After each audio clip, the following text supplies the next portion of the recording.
Well, all I remember, my mother belonged to Armadale, and we always heard the story of this young boy who disappeared for 7 years. In the year 1786, Donald Mackay of Armadale was a 12-year-old. Well, we heard he was herding cattle on the Bree coming up from Armadale. And along the road came two men, and he sat watching as they got closer, and closer they got. They walk up to him and start talking to him. And they asked him if he could show them the way to Far in Gaelic. So they offered him a couple of shillings to take them there, so which was a lot of money in those days. So off they go, and he's entranced by their conversation. They have romantic lives because they're trading across the sea. Their boat had been shipwrecked and they were walking towards Loch Armadale, where they knew another ship belonging to their firm was at anchor. And then when they got to Far, they asked him to take them to Kirkbill, which today is called Tongue. And they offered him another couple of shillings. He said, oh yes, he agreed, that was a lot of money. And they arrived in Tongue. And when they got there, it was getting late by this time. The two sailors said, oh, you stay with us at the inn. And they gave him his money. And they sat telling stories and having lots of intrigues and all the things they got up to on the boats. And in the morning, he was going to head back to Armadale, but they said, we'll give you another 4 shillings if you show us the way to Armadale. They carried on across the ferry at Tongue there, and then on across the mowing. And he would hear some more stories en route. So off they set, and in the early evening they were walking down towards Armadale, and they could see a boat out in the bay. He gets to where the boat is, and they say, come on board and see the boat.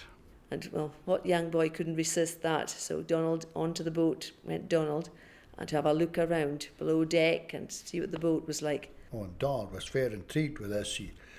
He seen the wheel, and he climbed the rigging with the men, and then they took him down below and fed him and plied him with strong ale. Then when he got onto the deck bit, he noticed that they were sailing away. So he has been press ganged. There was no sign of Loch Armadale. They had sailed out through Loch Armadale, and the boat was out in the sea and starting to rise and fall on the waves. And of course implored them to take him back, but they wouldn't do so. It must have been really frightening, and that's why that bit always stuck in my mind. They said, oh, be quiet, get out of our road. The men were traders, really, and they traded in lots of different places like Rotterdam, Isle of Man, Ireland. Sailed to Liverpool, Copenhagen, Bristol, Norway perhaps. And quite a lot to Lewis. And then he went into Stornoway.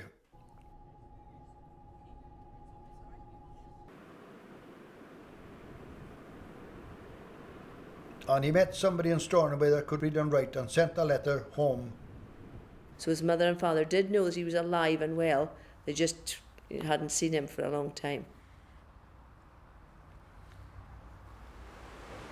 One day they're in Thurso Harbour. Well, they went out to get supplies and stuff, Donald and this guy in a little rowboat. And he sees some local chaps and he shouts across in Gaelic, hey, tell my parents I'm Donald. And I'm okay, but I've been kidnapped. The other person on the boat rowed back to the big boat. They got on board and kind of left. It would have been 1792. By this time he was 19-year-old. He had changed ship and he was with a different crew, and they didn't know much about his background.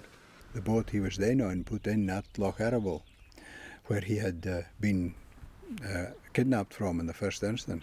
He looks around. My goodness, he's about 25 to 30 miles from home. And they thought, oh, we'll put into Loch Armadale and get water. He thinks, I could get out of here. And he'd earlier in the day gone down to his cabin and put on every article of clothing that he had, and packed his pockets with the few possessions that he'd accumulated over the time. He manages to wangle so there's only one older man and himself on the last boat. As Donald pushed off, he grabbed the oars from him and pushed the boat well out into the sea. And this man is shouting, "The young lads are away." Of course, very few people then could swim, so there was no chance of the man jumping in and running after him. Meanwhile, Donald just runs for it. They launched a boat to come after him. He didn't think he'd be able to run very far, so he came across a field of corn, and he removed the stook and crawled into one of these big corn stooks and hid there. And he hears lots of voices like saying, like, where is he gone, where is he gone?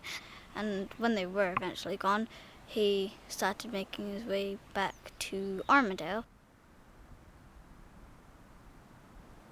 And he arrives late afternoon and goes to the house, and there's his father. And the father didn't know him. And he walked up and said to his father, any chance of a bed for the night? And he says, but come in. And he welcomed him into the house. And as was the tradition, they gave him the best chair. His mother came in and didn't say a word.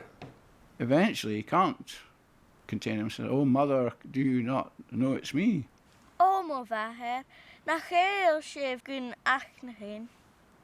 Donald had many other adventures too, that he was quite a character. But he's buried in the Clachan churchyard beside the Strathnever Museum. You're brought up hearing the story.